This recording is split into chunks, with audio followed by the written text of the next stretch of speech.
जाने मैं किस लोक में खो गया हूँ, न जाने मैं किस लोक में खो गया हूँ, तेरी याद में मैं मगन हो गया हूँ।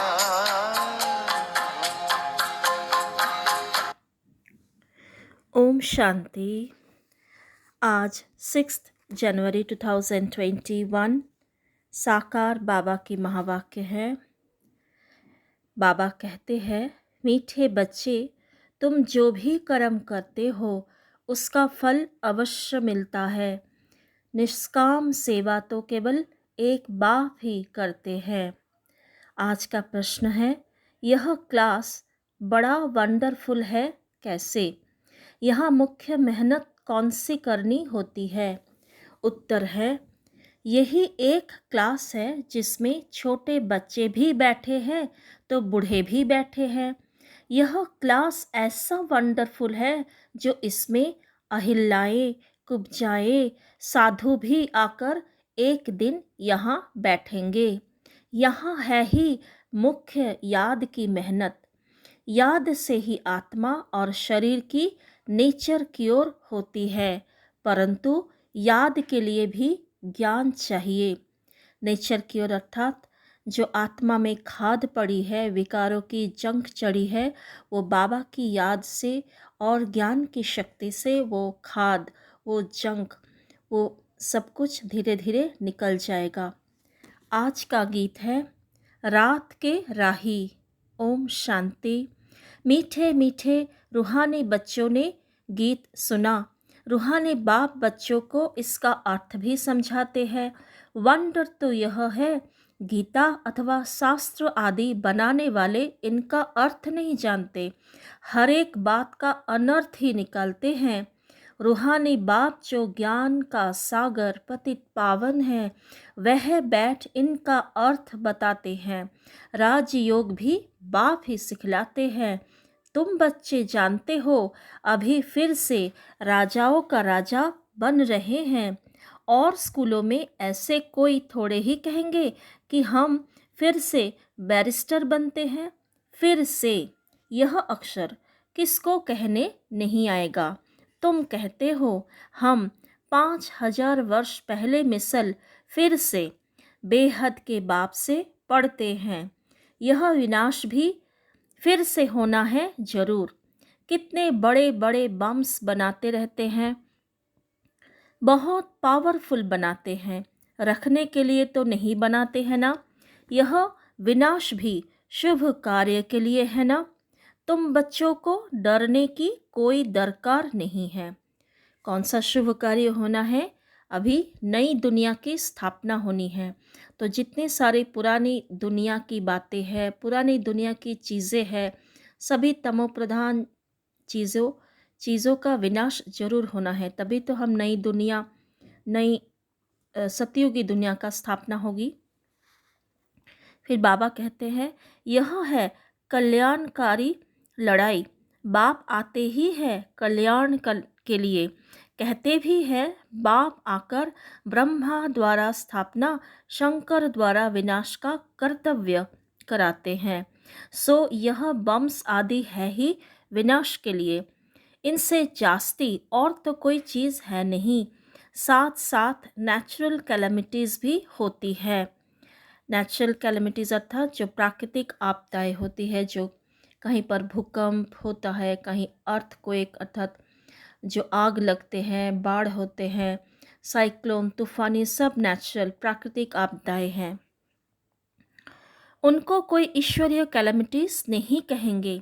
यह कुदरती आपदाएं ड्रामा में नोंद है।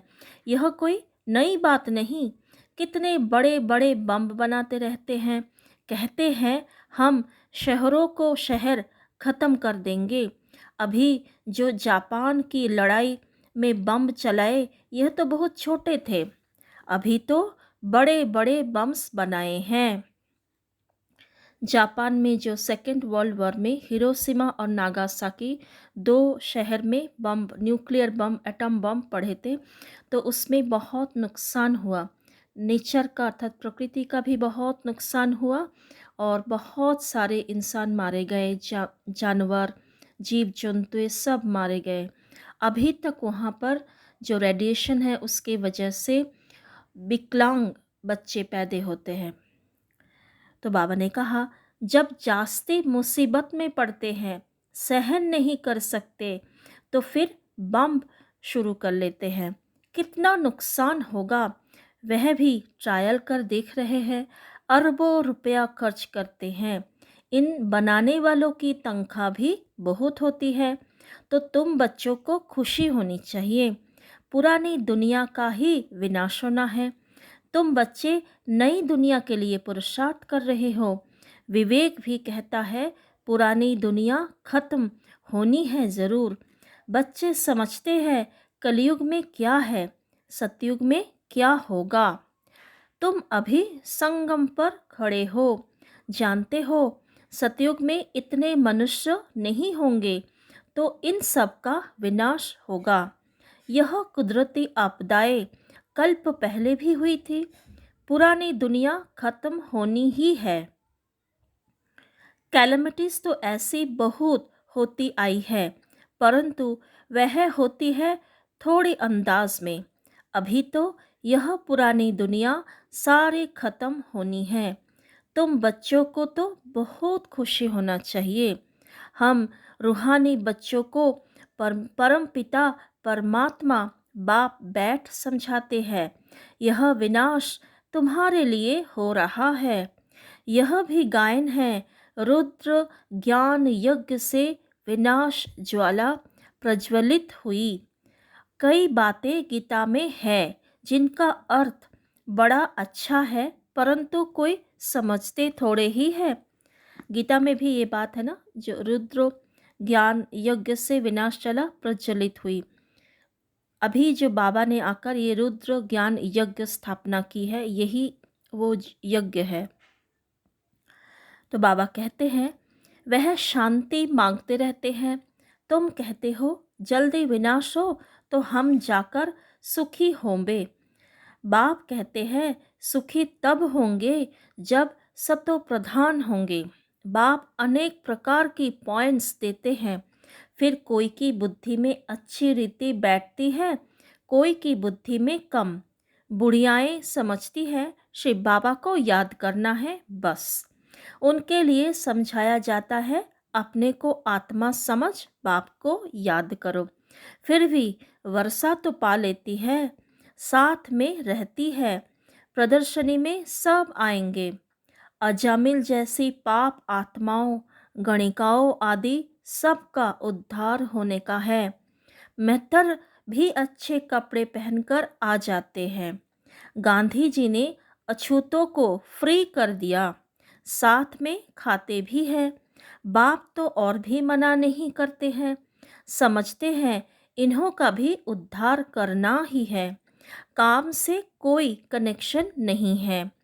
इसमें सारा मदार है बाप के साथ बुद्धि योग लगाने का। बाप को याद करना है। आत्मा कहती है मैं अछूत हूँ। अब हम समझते हैं हम सतो प्रधान देवी देवता थे, फिर पुनर्जन्म लेते लेते अंत में आकर पतित बने हैं। अब फिर मुझ आत्मा को पावन बनना है। तुमको मालूम है सिंध में एक भीलनी आती थी, ध्यान में जाती थी, दौड़ कर आए मिलती थी। समझाया जाता था इनमें भी आत्मा तो है ना। आत्मा का हक है अपने बाप से वर्षा लेना। उनके घर वालों को कहा गया इनको ज्ञान उठाने दो। बोले हमारी बिरादरी में हंगामा होगा। डर के मारे उनको ले गए। तो तुम्हारे पास आते हैं, तुम किसको मना नहीं कर सकते हो। गाया हुआ है अबलाए, गणिकाए, भिलनियाँ, साधु आदि सबका उद्धार करते हैं। साधु लोगों से लेकर भिलनी तक। तुम बच्चे अभी यज्ञ की सर्विस करते हो, तो इस सर्विस से बहुत प्राप्ति होती है, बहुतों का कल्याण हो जाता है। दिन प्रतिदिन प्रदर्शनी सर्विस की बहुत वृद्धि होगी। बाबा बैजेस भी बनवाते रहते हैं। कहाँ भी जाओ तो इस पर समझाना है, यह बाप, यह दाता, यह बाप का वर्षा। अब बाप कहते हैं मुझे याद करो तो तुम पावन बन जाएंगे। गीता में भी है, माम एकम याद करो। सिर्फ उनमें मेरा नाम उड़ाए बच्चे के नाम दे दिया है। अर्थात बाबा कहना चाहते हैं, गीता में जैसे लौकिक में सभी मानते हैं, दुनिया में सभी मानते हैं गीता का भगवान श्री कृष्ण है, लेकिन गीता का असली भगवान है शिव बाबा। परमात्मा ने गीता का ज्ञान दिया, तो इसीलिए बाबा कह रहे हैं कि उसमें मेरा नाम उड़ाए बच्चे का, अर्थात श्री कृष्ण का नाम दे दिया। श्री कृष्ण का जो आत्मा है, जो संगम पर ब्रह्मा बाबा है, वो भी तो बाबा का बच्चा है। तो बाबा कहते हैं, भारतवासियों को भी यह पता नहीं है कि राधे कृष्ण का आपस में क्या संबंध है। उनके शादी आदि की हिस्ट्री कुछ भी नहीं बताते हैं। दोनों अलग अलग राजधानी के हैं। यह बातें बाप बैठ समझाते हैं। यह अगर समझ जाए और कह दे कि शिव भगवानों बच, तो सब उनको भगा देंगे। कहे तुम यह फिर कहाँ से सीखे हो, वह कौन सा गुरु है। कहे बीके हैं तो सब बिगड़ जाए, इन गुरुओं की राजाई ही चट हो जाए। ऐसे बहुत आते हैं, लिखकर भी देते हैं, फिर गुम हो जाते हैं। बाप बच्चों को कोई भी तकलीफ नहीं देते हैं, बहुत सहज युक्ति बतलाते हैं। कोई को बच्चा नहीं होता है तो भगवान को कहते हैं बच्चा दो, फिर मिलता है तो उनकी बड़ी अच्छी परवरिश करते हैं, पढ़ाते हैं। फिर जब बड़ा होगा तो कहेंगे अब अपना धंधा करो। बाप बच्चे को परवरिश कर उनको लायक बनाते हैं, तो बच्चों का सर्वेंट ठहरा ना। यह बाप तो बच्चों की सेवा कर साथ ले जाते हैं। वो लौकिक बाप समझेगा बच्चा बड़ा हो अपने धंधे में लग जाए, फिर हम बूढ़े होंगे तो हमारी सेवा करेगा। यह बाप तो सेवा नहीं मांगते हैं, यह है ही निष्काम। अर्थात लौकिक जो माता पिता है वो अपने बच्चों को बड़ा करते हैं, फिर आश भी रखते हैं ना कि बच्चे भी हमारा देखभाल करे बुढ़ापे में। लेकिन शिव बाबा ऐसा नहीं है। शिव बाबा का जो कार्य है वो हम बच्चों के प्रति सारे निष्काम है, बदले में बाबा को कुछ भी नहीं चाहिए। लौकिक बाप समझते हैं जब तक जीता हूँ तब तक बच्चों का फर्ज है हमारी संभाल करना, यह कामना रखते हैं। यह बाप तो कहते हैं मैं निष्काम सेवा करता हूँ, हम राजाई नहीं करते हैं। मैं कितना निष्काम हूँ, और जो कुछ भी करते हैं तो उसका फल उनको जरूर मिलता है। अर्थात कोई दान पुण्य आदि करता भी है इस जन्म में, कोई किसी के लिए कुछ भी करता है छोटा बड़ा, तो सब कुछ का फल होता है, मिल जाता है उन आत्माओं को। लेकिन बाबा जो कार्य करता है वो निष्काम है, उसका रिटर्न में बाबा को कुछ भी नहीं चाहिए, क्योंकि बाबा है ही दाता। बाबा कहते हैं यह तो है सबका बाप। कहते हैं मैं तुम बच्चों को स्वर्ग की राजाई देता हूँ, तुम कितना ऊंच पद प्राप्त करते हो। मैं तो सिर्फ ब्रह्मांड का मालिक हूँ, सो तो तुम भी हो, परंतु तुम राजाई लेते हो और गवाते हो। हम राजाई नहीं लेते हैं ना गवाते हैं। हमारा ड्रामा में यह पार्ट है। तुम बच्चे सुख का वर्षा पाने का पुरुषार्थ करते हो, बाकी सब सिर्फ शांति मांगते हैं। वो गुरु लोग कहते हैं सुख काग विष्ठा समान है, इसलिए वह शांति ही चाहते हैं। यह नॉलेज उठा ना सके।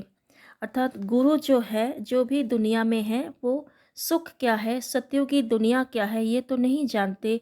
यह सिर्फ शिव बाबा हम ब्राह्मण बच्चों को ही समझाते हैं, इसीलिए उनको स्वर्ग के बारे में तो पता ही नहीं है, इसीलिए वो सुख का कामना भी नहीं रखते। वो सिर्फ शांति मांगते हैं, शांति धाम में जाना, शांति में जाना चाहते हैं। बाबा कहते हैं उनको सुख का पता ही नहीं है। बाप समझाते हैं शांति और सुख का वर्षा देने वाला एक मैं ही हूँ। सतयुग त्रेता में गुरु होता नहीं, वहाँ रावण ही नहीं। यह है ही ईश्वरीय राज्य। यह ड्रामा बना हुआ है। यह बातें और किसी के बुद्धि में बैठेगी नहीं। तो बच्चों को अच्छी रीति धारण कर और ऊंच पद पानी है। अभी तुम हो संगम पर, जानते हो नई दुनिया की राजधानी स्थापन हो रही है, तो तुम हो ही संगम युग पर। बाकी सब है कलयुग में। वह तो कल्प की आयु ही लाखों वर्ष कह देते हैं। घोर अंधियारे में है ना, गाया भी हुआ है, कुंभकर्ण की नींद में सोए पड़े हैं। विजय तो पांडवों की गाई हुई है। वह कौन? अर्थात जो दुनिया के लोग हैं, जो कलयुग की आयु लाखों वर्ष कहते हैं, उसके बारे में बाबा बात कर रहे हैं। फिर बाबा कहते हैं तुम हो ब्राह्मण, यज्ञ ब्राह्मण ही रचते हैं। यह तो है सबसे बड़ा बेहद का भारी ईश्वरीय रुद्र यज्ञ। वह हद के यज्ञ अनेक प्रकार के होते हैं। यह रुद्र यज्ञ एक ही बार होता है। सतयुग त्रेता में फिर कोई यज्ञ होता नहीं, क्योंकि वहाँ कोई आपदा आदि की बात नहीं। वह है सब हद की यज्ञ। यह है बेहद का। यह बेहद बाप का रचा हुआ यज्ञ है, जिसमें बेहद की आहुति पड़नी है। फिर आधा कल्प कोई यज्ञ नहीं होगा, अर्थात सतयुग त्रेता में कोई यज्ञ नहीं होगा। फिर द्वापर युग से यज्ञ शुरू होता है। बाबा कहते हैं वहाँ रावण राज्य ही नहीं। रावण राज्य शुरू होने से फिर ये सब बातें शुरू होते हैं। बेहद का यज्ञ एक ही बार होता है। इनमें यह सारी पुरानी सृष्टि स्वाहा हो जाती है। यह है बेहद का रुद्र ज्ञान यज्ञ। इसमें मुख्य है ज्ञान और योग की बात। योग अर्थात याद। याद अक्षर बहुत मीठा है। योग अक्षर कॉमन हो गया है। योग का अर्थ कोई नहीं समझते हैं, तुम समझा सकते हो। योग अर्थात बाप को याद करना है। बाबा आप तो हमको बेहद का वर्षा देते हो। आत्मा बात करती है, बाबा आप फिर से आए हो, हम तो आपको भूल गए थे। अपने हमको बादशाही दी थी, अब फिर आकर मिले हो। आपके श्रीमत पर हम जरूर चलेंगे। ऐसे ऐसे अंदर में अपने साथ बातें करनी होती है। बाबा आप तो हमें बहुत अच्छा रास्ता बताते हो। हम कल्प कल्प भूल जाते हैं, अभी बाप फिर अभूल बनाते हैं। इसलिए अब बाप को ही याद करना है। याद से ही वर्षा मिलेगा। मैं जब सम्मुख आता हूँ तब तुमको समझाता हूँ। तब तक गाते रहते हैं तुम दुख हरता सुख करता हो।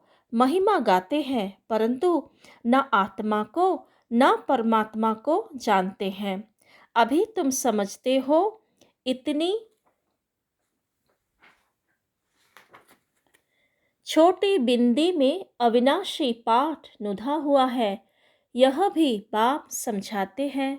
उनको कहा जाता है परम पिता परमात्मा, अर्थात परम आत्मा।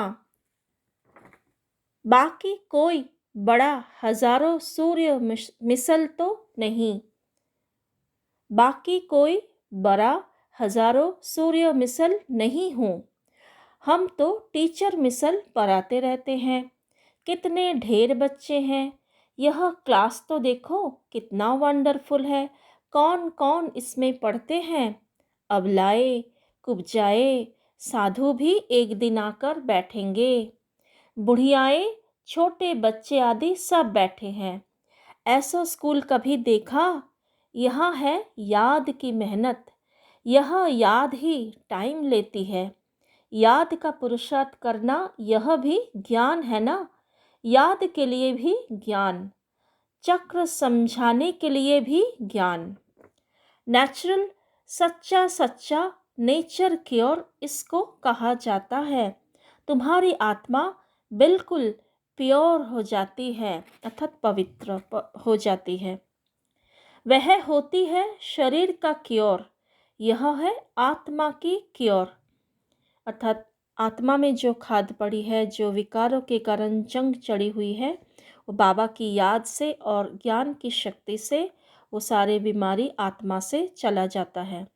इसी को बाबा कहते हैं कि आत्मा की क्योर हो जाता है। तो बाबा कहते हैं आत्मा में ही खाद पड़ती है, सच्चे सोने का सच्चा जेवर होता है। अभी यहाँ बच्चे जानते हैं श्री बाबा सम्मुख आया हुआ है।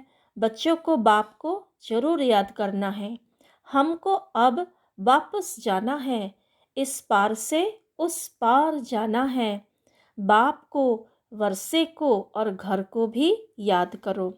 अर्थात शिव बाबा को याद करना है, वर्षा अर्थात सतयुगी दुनिया को याद करना है, और घर अर्थात आत्माओं का जो घर है, शांति धाम, परम धाम, उसको भी याद करना है। बाबा कहते हैं वह है स्वीट साइलेंस होम। दुख होता है अशांति से, सुख होता है शांति से। सतयुग में सुख, शांति, संपत्ति सब कुछ है। वहाँ लड़ाई झगड़े की बात ही नहीं। बच्चों को यही फुरना होना चाहिए। हमको सतो प्रधान सच्चा सोना बनना है, तब ही ऊंच पद पाएंगे। यह रूहानी भोजन मिलता है, उसको फिर उगारना चाहिए। रूहानी भोजन अर्थात जो बाबा रोज मुरली में ज्ञान सुनाते हैं, युक्तियाँ बताते हैं, यह है रूहानी भोजन। अर्थात आत्मा को मिलता है, आत्मा की शक्ति के लिए, आत्मा की उन्नति के लिए बाबा जो शिक्षाएं देते हैं, वह है रूहानी भोजन। फिर इसको उगारना अर्थात इसका मंथन करना, चिंतन करना, रिवाइज करना, मुरली बार बार सुनना, पॉइंट्स याद रखना, यह है उगारना। जिसको बाबा कहते हैं ना विचार सागर मंथन करो, तो वही है उगारना। तो बाबा कहते हैं आज कौन सी मुख्य पॉइंट्स सुनी, यह भी समझाया। यात्राएं दो होती है, रूहानी और जिस्मानी। रूहानी अर्थात हम जो आत्मा तमो प्रधान हो गए हैं, फिर सतो प्रधान बनने के लिए पढ़ाई पढ़ रहे हैं, ये याद की यात्रा कर रहे हैं, ये है रूहानी यात्रा। और जिस्मानी अर्थात जो हम भक्ति मार्ग में तीर्थ यात्राएं करते थे, वो है जिस्मानी यात्रा, जिसमें कोई फ़ायदा नहीं है, ना भगवान मिलता है ना कुछ फ़ायदा होता है। तो बाबा कहते हैं यह रूहानी यात्रा ही काम आएगी। भगवानुवाच मन मना भव। अच्छा, मीठे मीठे सिक्की लधे बच्चों प्रति माँ पिता बाप दादा का याद प्यार और गुड मॉर्निंग। रूहानी बाप की रूहानी बच्चों को नमस्ते। हम रूहानी बच्चों की रूहानी माँ पिता बाप दादा को याद प्यार, गुड मॉर्निंग और नमस्ते। धारणा के लिए मुख्य सार। पहला, यह विनाश भी शुभ कार्य के लिए है, इसलिए डरना नहीं है। कल्याणकारी बाप सदा कल्याण का ही कार्य कराते हैं, इस स्मृति से सदा खुशी में रहना है। 2, सदा एक ही फुरना रखना है कि सतो प्रधान सच्चा सोना बन ऊंच पद पाना है। जो रूहानी भोजन मिलता है उसे उगारना है। आज का वरदान, सत्संग द्वारा रूहानी रंग लगाने वाले सदा हर्षित और डबल लाइट भव। सत्संग द्वारा रूहानी रंग लगाने वाले सदा हर्षित और डबल लाइट भव। जो बच्चे बाप को दिल का सच्चा साथी बना लेते हैं, उन्हें संग का रूहानी रंग सदा लगा रहता है। बुद्धि द्वारा सत बाप, सत शिक्षक और सद्गुरु का संग करना, यही सत्संग है। जो इस सत्संग में रहते हैं वह सदा हर्षित और डबल लाइट रहते हैं। उन्हें किसी भी प्रकार का बोझ अनुभव नहीं होता। वे ऐसा अनुभव करते हैं जैसे भरपूर है। खुशियों की खान मेरे साथ है। जो भी बाप का है वह सब अपना हो गया। स्लोगन: अपने मीठे बोल और उमंग उत्साह के सहयोग से दिल शिकस्त को शक्तिवान बनाओ। अपने मीठे बोल और उमंग उत्साह की सहयोग से दिल शिकस्त को शक्तिवान बनाओ। ओम शांति। आज की मुरली में जो स्वमान है, फर्स्ट स्वमान: मैं आत्मा राजयोग सीखकर राजाओं का राजा बन रही हूँ। सेकंड: मैं आत्मा याद से ही बिल्कुल प्योर हो जाती हूँ। मैं आत्मा याद से ही बिल्कुल प्योर हो जाती हूँ। थर्ड: मैं आत्मा सतो प्रधान सच्चा सोना बन रही हूँ। मैं आत्मा सतो प्रधान सच्चा सोना बन रही हूँ। फोर्थ: मैं कल्याणकारी बाप की स्मृति से सदा खुश रहती हूँ। मैं कल्याणकारी बाप की स्मृति से सदा खुश रहती हूँ। फिफ्थ: मैं आत्मा सत बाप, सत शिक्षक और सद्गुरु का सत्संग कर रही हूँ। मैं आत्मा सत बाप, सत शिक्षक और सद्गुरु का सत्संग कर रही हूँ। सिक्स्थ: मैं आत्मा बाप को दिल का सच्चा साथी बनाया है। मैं आत्मा बाप को दिल का सच्चा साथी बनाया है। सेवंथ: मैं आत्मा भरपूर हूँ। खुशियों का खान शिव बाबा मेरे साथ है। मैं आत्मा भरपूर हूँ। खुशियों का खान शिव बाबा मेरे साथ है। 8: मैं दिल शिकस्त को शक्तिवान बनाने वाली आत्मा हूँ।